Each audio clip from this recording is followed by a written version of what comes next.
the thing I think in today's environment, just salespeople, I don't know. I'm going to use the word fear, but that might not resonate. There's this reservation around calling, Mhm. right? Like, so, oh, it's cold. They don't know me. And I don't want to leave a bad impression. I actually hear that a lot. Yeah. And what I heard from you, I want to know what your full outreach efforts were and like why you chose those outreach efforts, and specifically your thinking around calling. Yeah, I think that if anybody remembers from FLDC a few years ago, I'm a big Mike Weinberg fan in general, and he talks a lot about it. And I think so many people fall short is they don't prepare up front to the target audience that they're calling. And I'm not saying that you should have a script, but you definitely should have your key bullets and your terminology down that's going to grab their attention. Because if you do get a phone call, you may sometimes have 5 minutes or 10 minutes to grab their attention to have a longer call. Recruiters and franchise recruiters in all companies don't, that's the number one thing. They would love for somebody just to call them and then they call them back or whatever.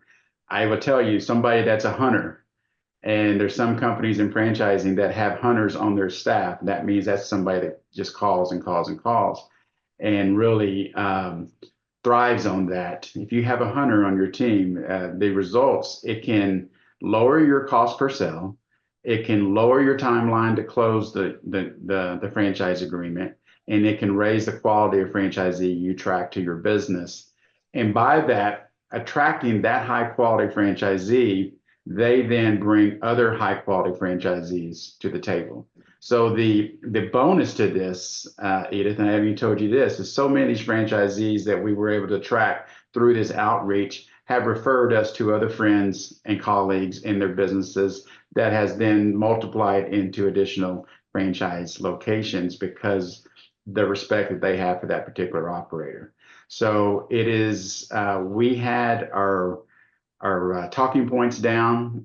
We had a narrow list that we focused on. And then when we started getting results, we basically leaned into that particular list and those operators.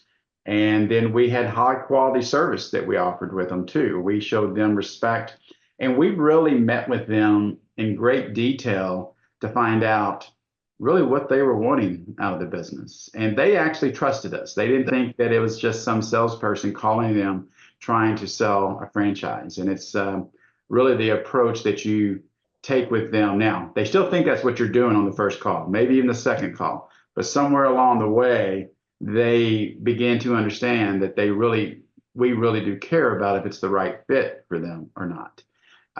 And so that is from the first initial, what we call intro call when we do these outreaches like this, all the way through the process.